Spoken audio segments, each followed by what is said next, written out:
চলে এলাম বন্ধুরা রান্না করে। রান্না তো করতে করতে দেখিয়েছিলাম কি রান্না করছি, আর মেয়ে তো কী কী বললো সেটাও শুনতে পেয়েছেন। তাই যে গরম গরম ভাতটা বার করে নিই। এখানে আছে পেঁয়াজের পোস্ত, এখানে আছে মুগের ডাল, আর এই যে আমি আলু হাতে দিয়েছিলাম, এই আলুটা আমি মেখে নেব। আর আছে দুজনের দুটো পাঁপড় ভাজা। এইটাই আজকের মেনু। চলুন বার করে নিই। বন্ধুরা খাবার বার করে নিয়েছি, এই যে সব কমপ্লিট। ভাত আছে, মুগের ডাল, পেঁয়াজের পোস্ত, পাঁপড় ভাজা, আর জিরে লঙ্কা ভেজে আলু ভাতে মেখেছি।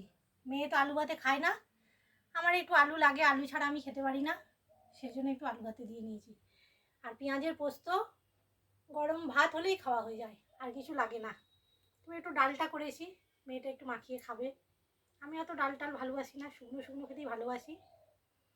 চলুন আপনারাও সবাই খাওয়া দাওয়া করুন, আমরাও সবাই খাওয়া দাওয়া করি।